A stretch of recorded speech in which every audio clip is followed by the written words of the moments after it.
Kentucky, it is filling. Alright. Ron Mexico. This is kind of one of the ubiquitous bad cigars out there. As you can see, it's got this kind of goofball looking dude posing the Heisman. I don't know if you can see it or not, but it looks kind of like he's got a big waft of smoke coming out of his ass. There's kind of a reason for that. Yeah, this is usually in cigar samplers. Usually it's kind of a joke.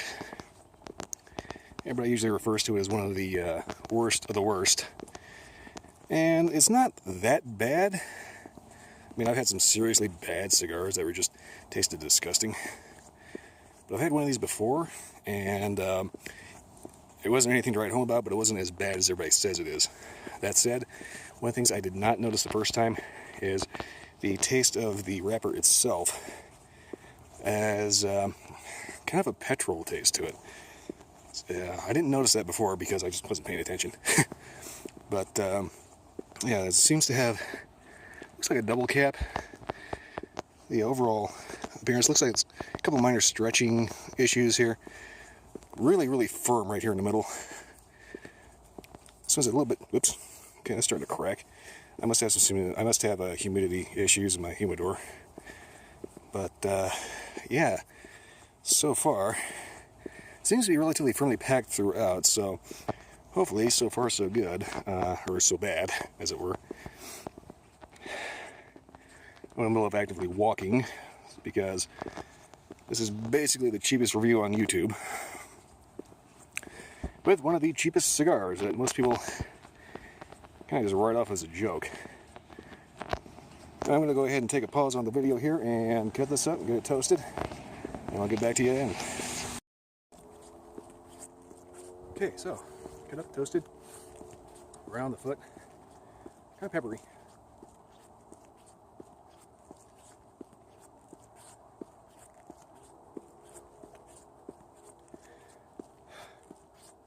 It's a little bit of pepper, a little, it's not harsh at all, but definitely a little bit of pepper on the foot. I totally expect this to basically mellow down to just clean tobacco and not be anything to write home about. But so far, not bad. Not good, but not bad.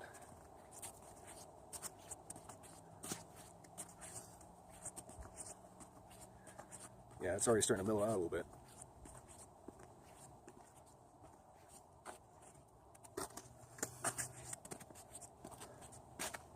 Wow. Like 2 puffs in, pepper's already gone, and it's just nothing. It's just like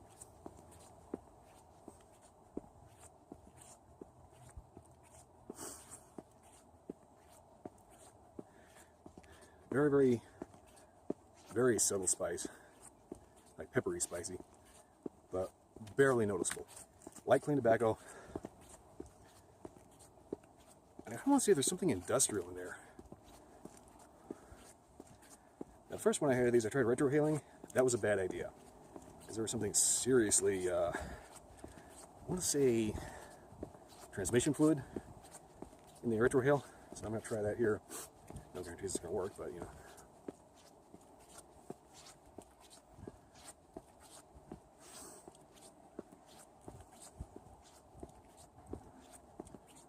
It's almost cedary, almost.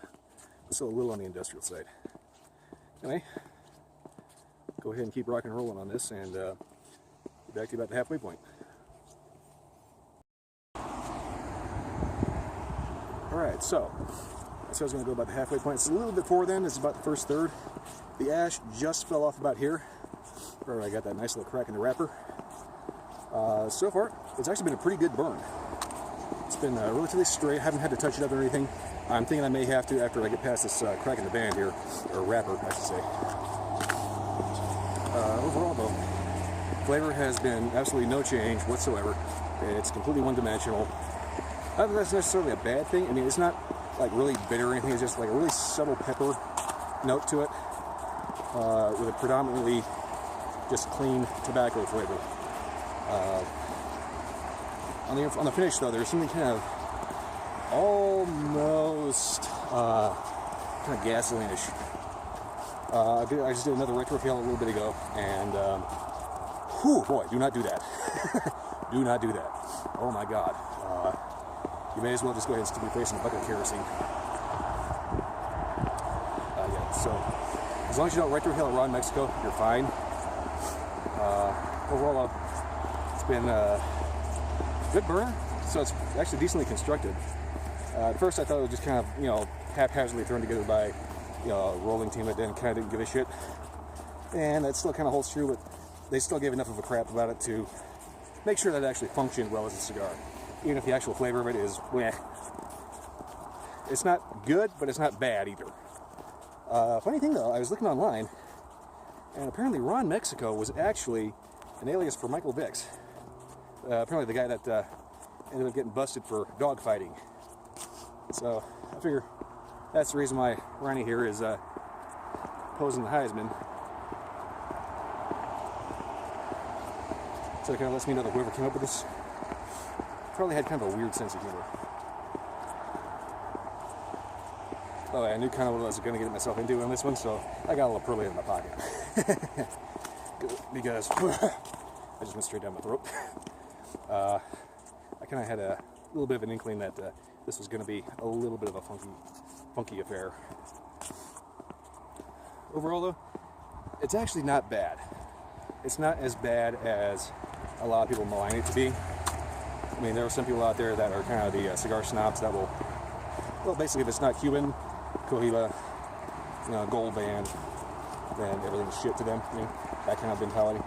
There's also a lot of people that, are basically not of that mentality that still think the same thing. Because they have just different palates, I suppose. But for me personally, it's not that bad. Would I recommend going out and getting a bundle of them? I'll say yes. Why? Sheer comedy factor. I mean, if you've got like a freeloader that is constantly mooching your best sticks, if he asks for a free one, give him one of these. I guarantee you he'll stop asking. But overall, though, I mean, it's not bad. It's not good, but it's not bad. I mean, it is well constructed, believe it or not. The crack in the wrapper, I attribute that to my humidor and my kind of wonky humidification scenario right now.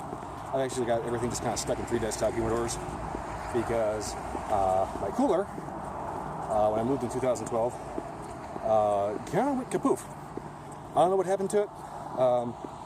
It was just a nice little styrofoam cooler. I had a lot of Drew Estate tobacco in there, and that was actually not a good thing to do because everything tasted like acids. But it was a nice little setup I had, provided I had, taken the Drew Estate stuff out of there.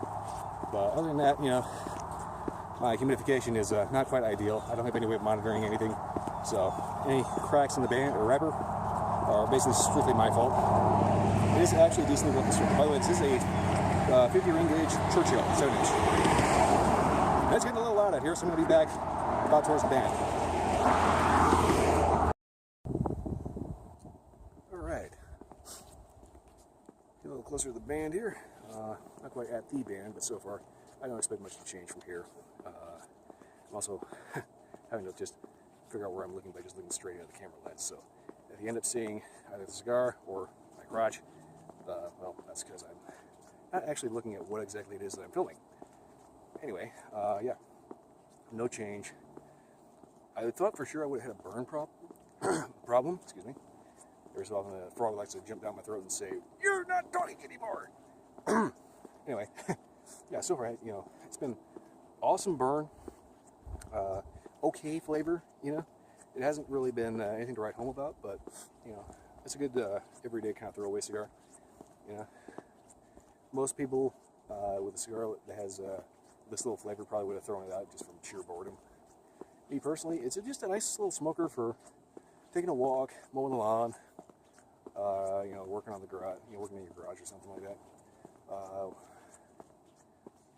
Like I said, I don't expect much to change between here and, well, the nub.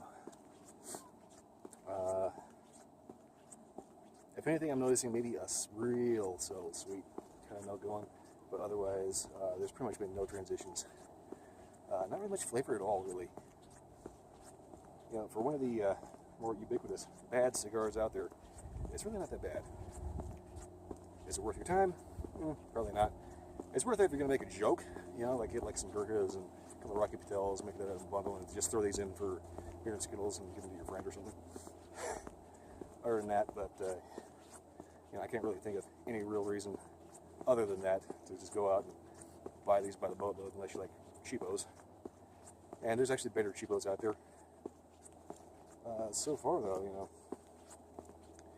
in closing, yeah, the band is goofy, the name is weird, the taste is okay. It's enjoyable.